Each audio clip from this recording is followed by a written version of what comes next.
আজ রাক্ষস কবন্ধ পথের মাঝে দাঁড়িয়েছে।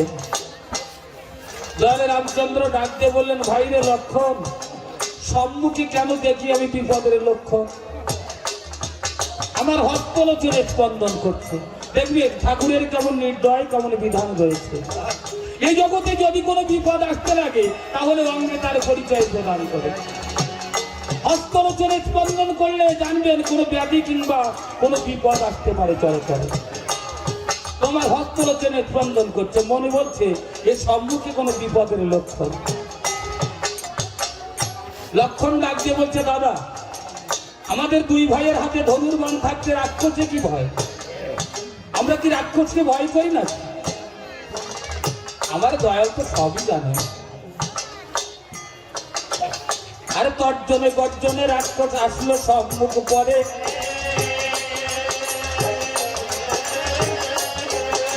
দয়াল রামচন্দ্রের হাতের বাহানে রাক্ষস ওই ধুলায় পড়ে লুটো পুহুটি করে। রাক্ষস কলে বরে যখন পড়িল ঘুমের মাঝারে,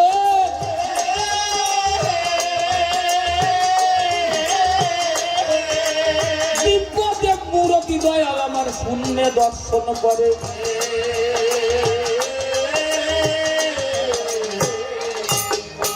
রাক্ষস কবন্ধ অভিশপ্ত দেহ ছাড়ি পূর্ণ শশীর ন্যায় শূন্যের উপরে বসে আছে। ডাক দিয়ে বলছে, দয়াল চিনেছি চিনেছি দয়াল, তুমি স্বয়ং ভগবান। তবে পরিচয় না দিয়ে দয়াল আমায় করুণা করলে কেন? আর তৎপার্শ্বে আছে আমার ঠাকুর লক্ষণ।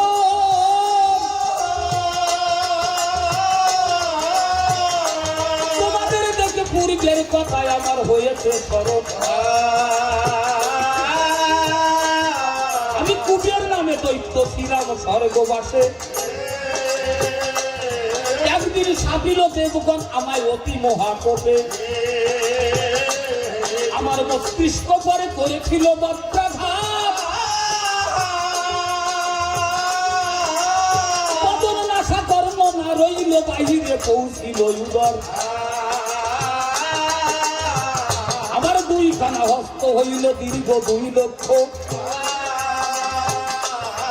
চলিতে সাধ্য নাই হে দীনবন্ধু কিসে মেলে ভক্ত। 2 প্রহারের পথে যা পাই 2 হাতকে ধরি উদার করি উদর। হে দয়াল, কুবের নামে দৈত্য আমি ছিলাম অতীব সুন্দর। সকল দেবতা নিন্দা করতাম দেখে আমার নিজের রূপের বাহার। তো একদিন সাবিল দেবগণ ইন্দ্র আমার মাথার উপরে করেছিল বজ্রাঘাত। বদন নাশা কর্ণ না রইল বাহিরে পৌঁছিল উদর। আজ তোমাদের হাতে আমার মুক্তি হইল। ওই চরণে দীনবন্ধু আমার প্রণাম রহিল। আর কীর্তিবাস পণ্ডিতের ওই অমৃত লহরী রামানন্দ সাধক বৃন্দে একবার বলুন হরি হরি। সবার ভয়ের পরিবেশী রাখছিল ভগবান।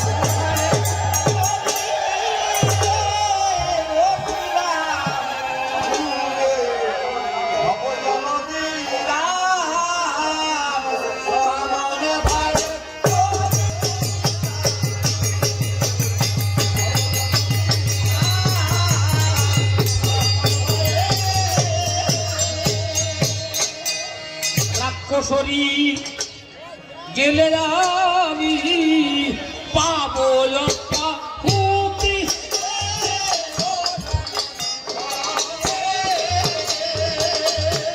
তবে তো বলিতে পারি আমি নদী।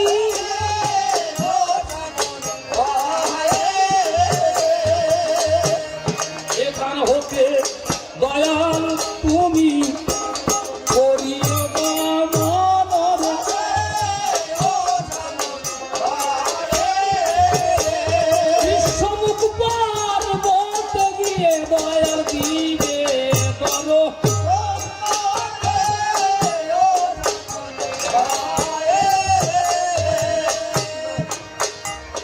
সুগ্রীব সনে যবে তোমার হইবে মৈত্র তাহলে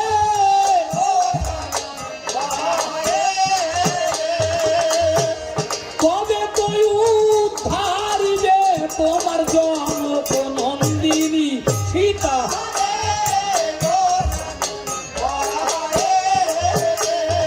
এত বলি দেব মূরতি তখন শুনলে নীল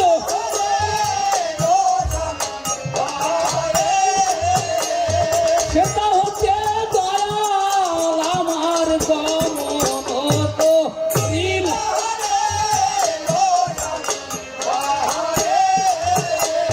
বিশ্বমুখ পর্বতে দিয়ে দয়াল দিল ধর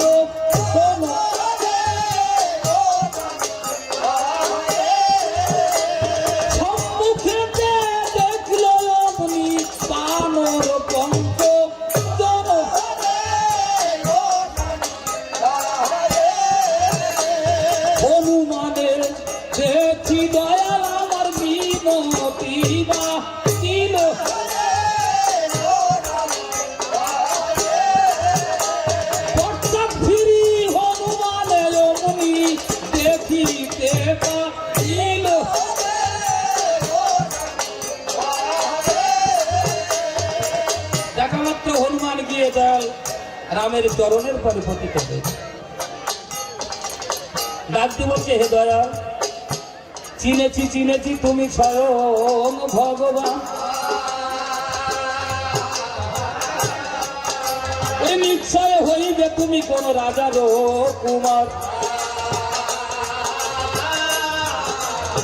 আমি তোমাকে চিনতে পেরেছি দয়াল। দয়াল আমার ডাকতে বললে, কে তুমি বিপদ কালে এসে আমার সয় হলে, তোমার দেহ দিলাম শুদ্ধ করে। হনুমান ডাক দিয়ে বলছে, প্রভু গো, ওরে পূর্ব জন্মে যার থাকে জানা জানি, এ জন্মে দেখলে মনে বলে ওরে জানো আমি চিনি।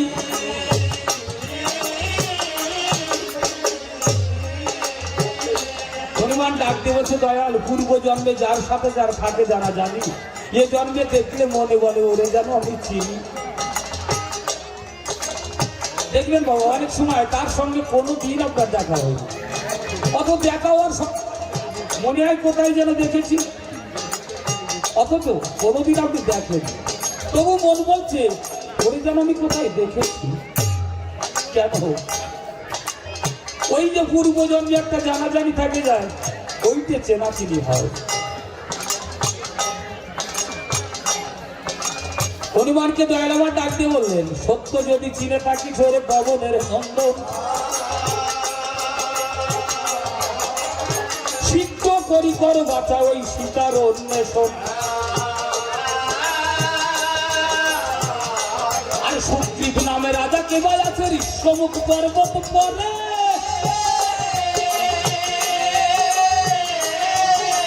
আর মৈত্রতা করো না বাসা দেখাই আমারে।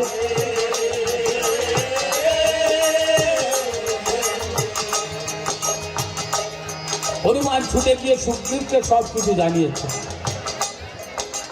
সময় তো অল্প বাবা, সেই মতো চলতে হচ্ছে। সুগ্রীব পত্র পুষ্প নিয়ে দয়াল রামের সম্মুখ পরে এসে হাজির হয়েছে। সুগ্রীব ডাক দিয়ে বলছে, দয়াল আমার ডাক দিয়ে বলছে, মৈত্র, সত্য করে বলো মৈত্র, কিবা সমাচার? তোমার দর্শনে হবে আমার জানকী অন্বেষণ।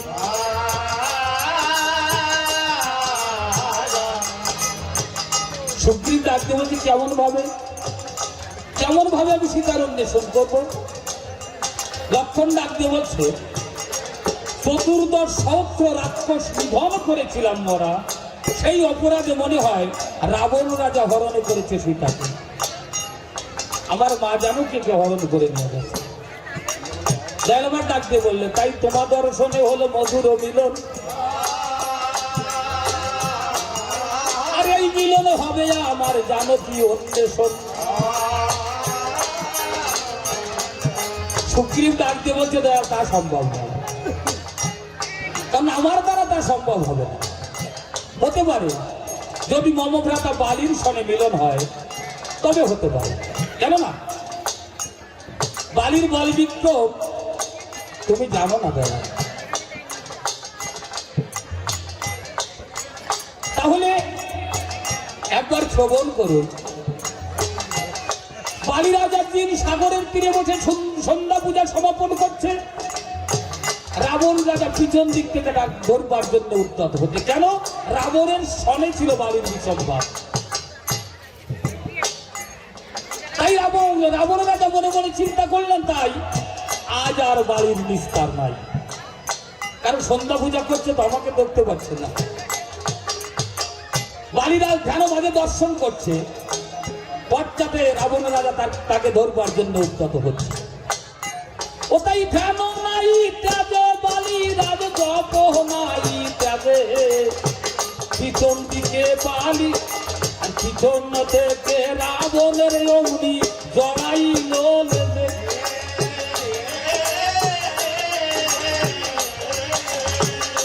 এমনি ভাবে চপ করে বালি শাড়ি পাড়া আবার, রাবণ খাইল জল কানে বাসে না বুঝিয়া। চাইটা করে সন্ধ্যা পূজা করেছে রাবণ, তখন লেজে জড়ানো। চার সাগরে সন্ধ্যা করে বালি গৃহে যখন যায়, তারপরে রাবণ রাজা ধরে বাড়ি পায়। ক্ষম ক্ষম কপিশ্বর ক্ষময় অপরাধ, এমন দুর্বাক্য দুর্কার্য আমি করিব দয়ার।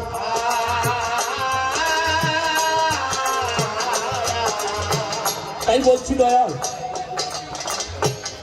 সীতা উদ্ধার হতে পারে যদি বালির সনে হয় মিলন। একমাত্র বালিরাজ পারে ওই রাবণকে বধ করে সীতাকে উদ্ধার করতে, আমার দ্বারাই সম্ভব হবে। দয়াল আমার ডাকতে বললেন, আমি মুক্ত পুরুষের মুখে তো সে কথা শ্রবণ করি নাই। মুক্ত পুরুষের মুখে আমি করিয়াছি শ্রবণ, সীতা উদ্ধার হতে পারে যদি সুগ্রীর সনে হয় মিলন।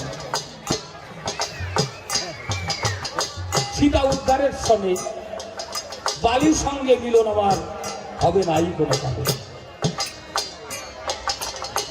ডাক দিয়ে বলছে, দয়া ওই যে বালিরাজ আমার সহোদর ভাই, ওর অত বড় রাজ্যের মধ্যে আমার একটু থাকবার স্থান নাই। অভাই দিলাম দয়াল হরি, বালিকে বধ করে তোমায় করবো আমি রাজ্য অধিকারী। হর্ষতুল্য বদনে সুগ্রীব ডাক দিয়ে বলছে, দয়াল তুমি তো জগতে ভগবান, তাহলে বিনা অপরাধে বালিকে বধ করবে কেন? ওগুলো কেমন দেখেছেন বাবা? যে বালির সঙ্গে তোমার তো কোনো বিসম্বাদ নাই, তো বিনা অপরাধে তাকে বধ করবে কেন? দয়াল আমার ডাকতে বলছেন, মিতা আমি বিনা অপরাধে বালিকে মারবো না, বিনা অপরাধে আমি বালিকে মারবো না। বালির অপরাধ আছে, শুনবে বালির অপরাধটা কি? তাহলে শোনো। ওরে স্তব্ধতায় এক ঋষি ছিল অরণ্য মাজারে, এক ভেকি পাঠ করতো ওই বন্য ঋষির ধারে। মুনির চরণ পানে ভেকি চাহিয়া রইল, এমনি ভাবে জীর্ণ কায় সে জীর্ণ কায় প্রায় হইল। মুনি যেখানে তপ করতো, জপ তপ করতো, তার পাশে একটা বৃক্ষের গোড়ায় একটা ব্যাং বনা থাকতো। ব্যাংটা কিছু আহার করতো না, ওই মুনির চরণ পানে চেয়ে চেয়ে মুনি মনে মনে চিন্তা করলো, তাই ওর নয়ন তো আমার চরণ ভিন্ন অন্যদিকে যায় না। তাই মন্ত্রপুত বাড়ি যখন ভেকির পরে সিঞ্চন করে দিল, ভেকি হইতে একটা বড় মা সুন্দরী কন্যার জন্ম হলো। ওই মুনি ফুল তুলে পূজার কন্যা যখন বিয়ের উপযুক্ত হয়েছে, মনি মনে মনে চিন্তা করলেন, তাই কন্যাকে যদি বিবাহ না দেয় তাহলে ধর্ম নষ্ট হবে চরাচরে। সব জায়গায় দেখে এলো মায়দানবের ঘর। মায়দানব কন্যা পেয়ে অমনি স্বয়ংবরের আজ্ঞা দিল। নিমন্ত্রণ পত্র পেয়ে সকল রাজা উপস্থিত হলো। একমাত্র বালিরাজ বাকি, আর সব রাজা উপস্থিত হয়ে গেছে। ওতেই রাবণকে দেখিয়া কন্যায় অগ্নি বর মারল যে দিল, দান পেয়ে রাবণ রাজা গৃহেতে চলিল। প্রতিমধ্যে বালিরাজের সঙ্গে দেখা, বালিরাজের সঙ্গে দেখা হয়েছে। বাবা বালি একটা বর পেয়েছিল জানেন তো সবাই, যে শম্ভুর সমারে যে যুদ্ধ করবে তার অর্ধেক ফল বালি দিয়ে যাবে। এই বালির সঙ্গে কেউ পারত না। বালিরাজ ডাক দেব জোরাবো, এই স্বয়ংবর সবাই আমি উপস্থিত ছিলাম না, তা তুই মালা গ্রহণ করলি কেন? পায়ে পায়ে ঝগড়া বাঁধা। ওরে স্বয়ংবর সবাই আমি উপস্থিত থাকলে মালা কার গলায় দিত দেখা যেত, আমি উপস্থিত না, তুই মালা গ্রহণ করবি। এমনি ভাবে দুইজনে ওই বাদ বিসম্বাদ করছে। এমনি ভাবে এক পদ তার ধরিল যে বালি, অন্য পদ ধরে রাবণ ওই অমনি যে টানা মারে। দুই দিকে দুই জনে যখন দুইজনে দিল টান, কন্যা ফাটিয়া অমনি হয়ে গেল দুই, একটা কন্যা দুই খান হয়ে গেছে। রাবণ মনে মনে চিন্তা করে, তাই বসে থেকে কাল নাই শত্রুর মশাই ময়দানবের কাছে যাই। ময়দানব সবকিছু জেনে শুনে মুনির সন্নিধানে উপস্থিত। মুনি সবকিছু জেনে মন্ত্রপুত বাড়ি হাতে নিল। মন্ত্রপুত বাড়ি যখন ওই সিঞ্চন করে দিল, দুই খণ্ড কন্যায় অমনি জীবন ফিরে পেল। এক খণ্ড মন্দ দরিয়ার, অপর খণ্ড তারা, কন্যা পেয়ে দুইজনে অমনি হয়ে গেল আত্মহারা। ডাক দিয়ে বলছে, মিতা আমি বিনা অপরাধে বাড়িতে মারবো না। সেদিন বিনা অপরাধে কন্যাকে করেছিল দুই খান, তাই মুনি অভিসম্পাদ করেছিল। ওরে বাড়ি, বিনা অপরাধে তুই কন্যাকে করলি দুই খান, আমার অভিশাপ ব্যর্থ যাবে না। ত্রেতা যুগে রামচন্দ্রের গুপ্ত বাণী নিধন হবে, আমার অভিশাপ ব্যর্থ হওয়ার কারণে। তাই আজকে আমি গুপ্ত বাণে বালিকে নিধন করবো, সম্মুখ সমাজে যাবে না, গুপ্ত বাণে নিধন করবো। তাহলে তো মুনির বাক্য লঙ্ঘন হয়ে যাবে। তুমি শুধু আমার আজ্ঞায় যুদ্ধ করবে বালিরাজের সঙ্গে, মারার দায়িত্ব আমার। পিতা তুমি এখনই নিরব কেন? সুগ্রীব গিয়ে বালির দ্বারে সীমানাথ ছাড়তে আরম্ভ করেছে। বালি কি যুদ্ধের আহ্বান সহ্য করতে পারে তবে? তর্জনে গর্জনে উনি সম্মুখ করে এসে হাজির হয়েছে।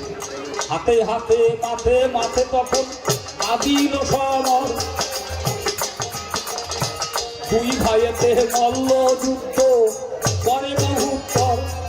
ওই কখনোই উপরে কখনো নির্গে তেমনি রঞ্জে হয়। আর দিক ছেড়ে আড়ে থাকিয়া দেখেন আমার রাম দয়াল। তাই আমার বান ছুটতে পারছেন না কেন? দুই ভাইকে দেখতেই একই রকম, যেমন বালির আকার তেমনি সুগ্রীবের আকার। বান মারতে পারছে না।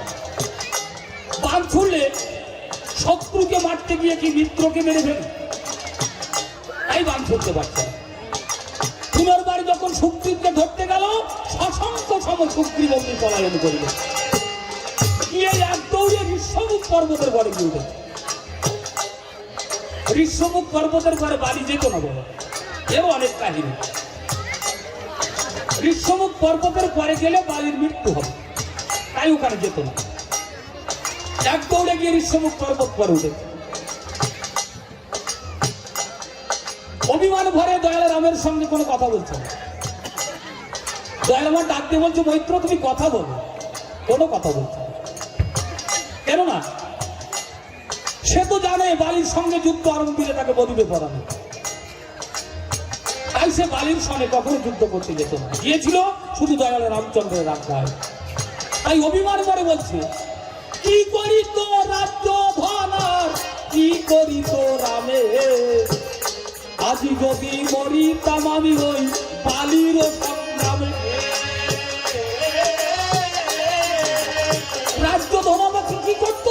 রামেও আমাকে কি করতো? আমি যদি বালির সঙ্গে মারা যেতাম। ডাক দিয়ে বলছে মৈত্র তুমি অভিমান করে না। আমি তা অভিমান করে না, কেননা তোমাদের দু ভাই দেখতে একই রকম, তাই আমি চিহ্নবি না বান মারতে পারলাম না। আমি যে হাত বুলিয়ে দিচ্ছি, মৈত্র তুমি রাগ করো না আমার সঙ্গে। সুগ্রীব ডাক দিয়ে বলছে দয়াল একই চমৎকার, আমার সর্বাঙ্গের ব্যথা গেল কোথায় বিলীন হয়ে গেল। দয়াল এই জীবনটা তোমার জন্য, বলো আমাকে কি করতে হবে?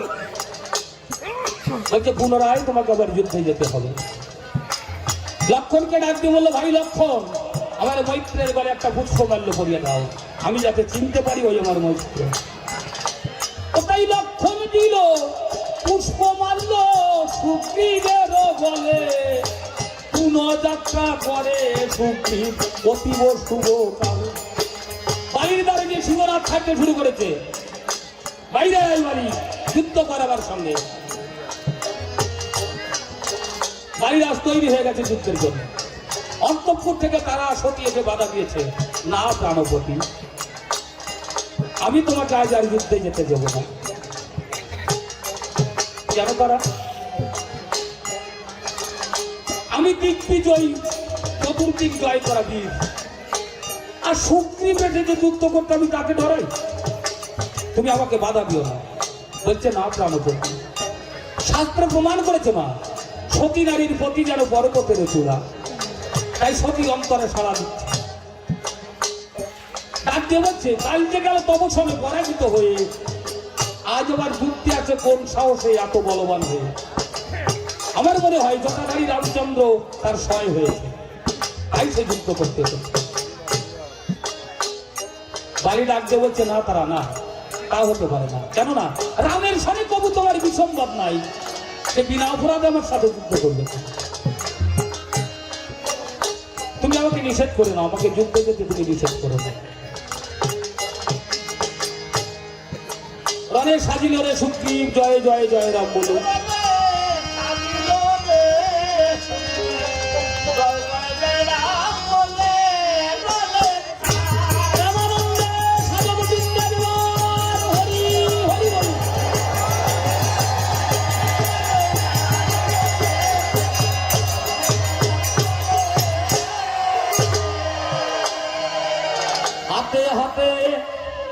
মাতে মাতে তখন পা দিল সবার জয় জয়।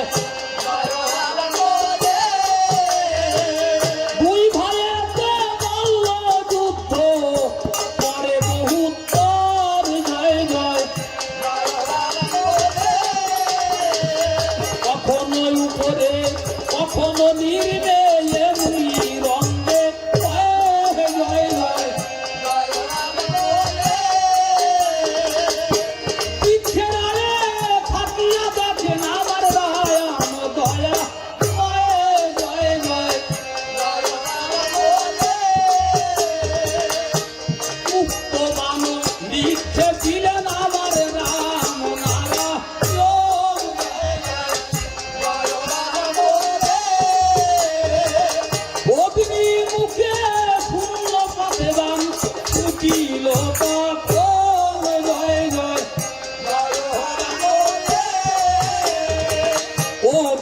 মুখে ছুটতে লাগলো সেই জয় জয়। অন্তঃপুরে তারা সতী তাই করিছে দর্শন জয় জয়।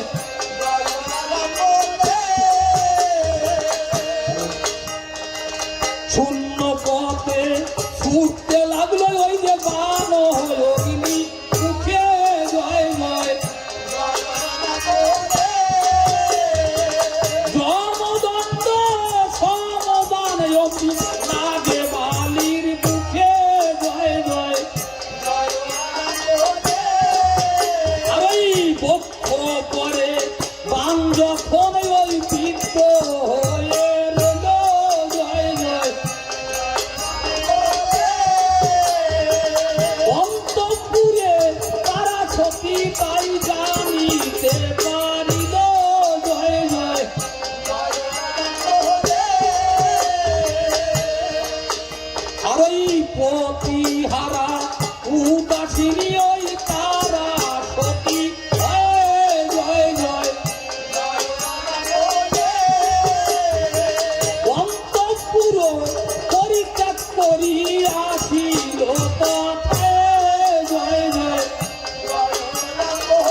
সে যখন কালান্তক বাণবিত্ত হলো,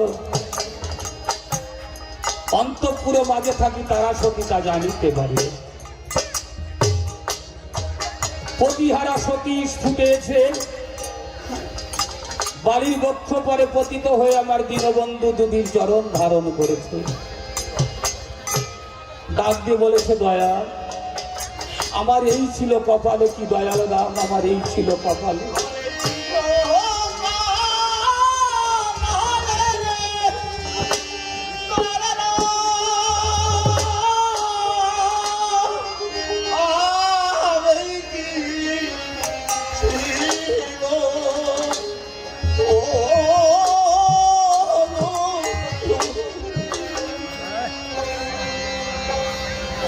চন্দ্র যখন অস্ত যায় রে,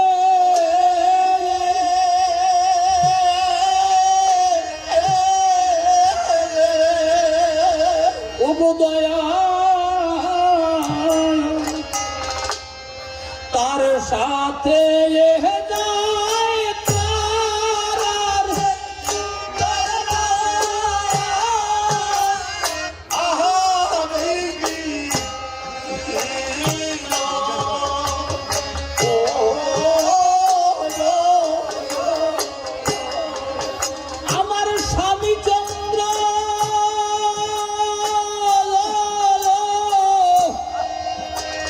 বিদায় হবে।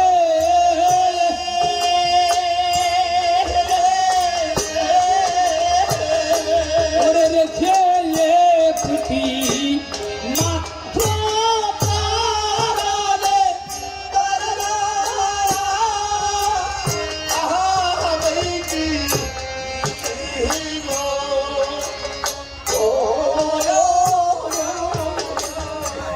আমার শাস্ত্রে প্রমাণ করেছে, তারা সতী মন্দোদরী অউল্লা দ্রৌপদী পঞ্চকন্যাং সর্বনিত্যম সর্ব পাপহার হরি। মহাসতী তারা দেবী সতী শতাপতি পদ্মিনী রমণী প্রতিদিন অন্য জনে নাই চাই ধনী। দয়া চন্দ্র যখন অস্ত যায় তার সাথে যায় শত শত তারা। আমার স্বামী চন্দ্র বিদায় হবে রেখে একটি মাত্র তারা। ওরে পতি বিরহ কি যন্ত্রণা,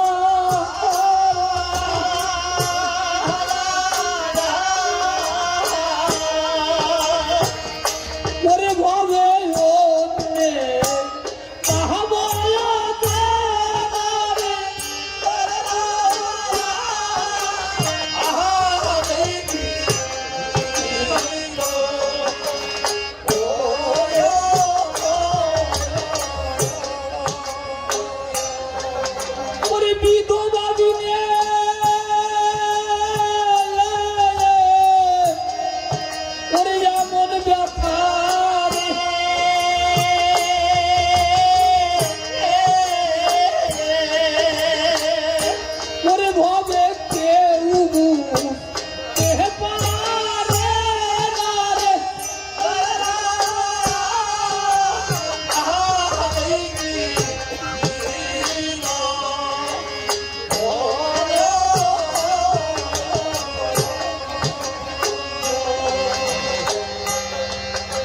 তুষের আগুন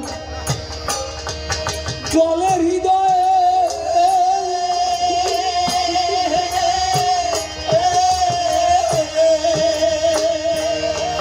করে রহি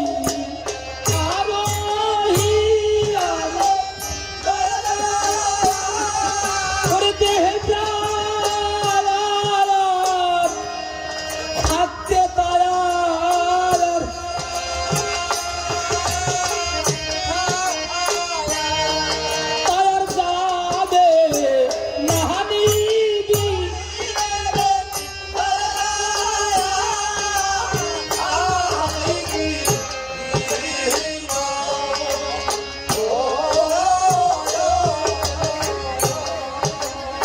তাই তো শাস্ত্রে বলছে, সতী নারীর পতি যেন পর্বতের চূড়া, অসতীর পতি হয় বাঙানো নৌকার গুড়া।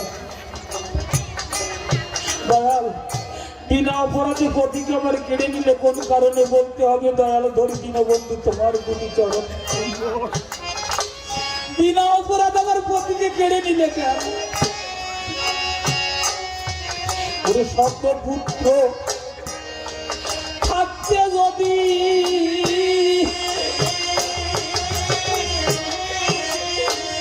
ওগো দয়াল পতি হারা হয় রে, ওরে অভাবিনী বলেও তারে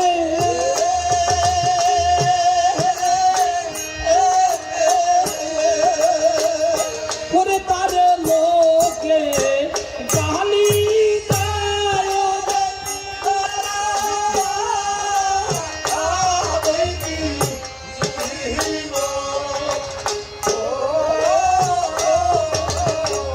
পুত্র থাকতে যদি প্রতিহারা হয় অভাগিনী বলেও তবু লোকে গালি দেয়।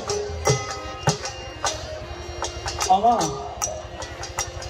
এই জগতে যার আপনজন ছেড়ে গেছে সেই ছাড়া বুঝতে পারে না মা আপনজন হারানোর কি দারুণ যন্ত্রণা। এই জগতে যার স্বামী হারিয়ে গেছে সেই ছাড়া অন্য কেউ বুঝতে পারে না মা যে স্বামী হারানোর কি দারুণ যন্ত্রণা। বাবা এই জগতে যার যায়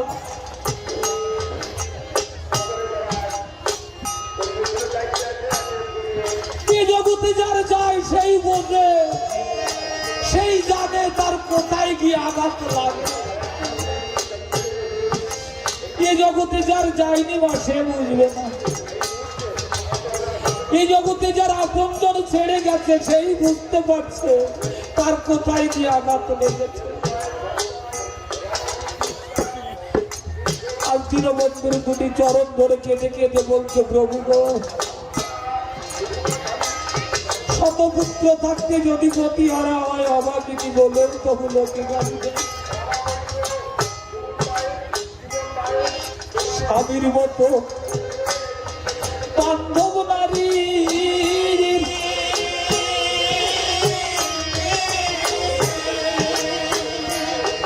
ওরে আর তো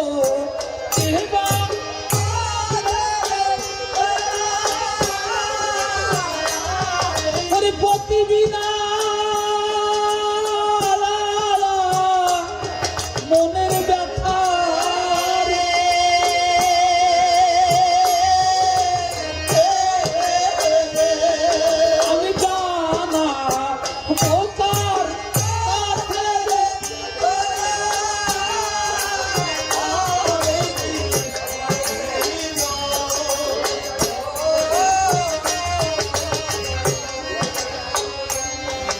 ওরে বনের পশু পাখি কান্দে যায় তার আরো কন্দনে লক্ষণ কান্দি গড়া গড়ি যাচ্ছে বাড়ি ধরা।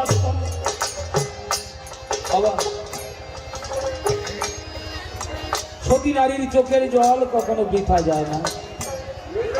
তারা সতীর কন্দনে কি বলবো অন্যের কথা, লক্ষণ কান্দি গড়াগড়ি যাচ্ছে আজ নিয়ে বুকের ব্যথা। এদিকে বানবক্ষে বালিরাজ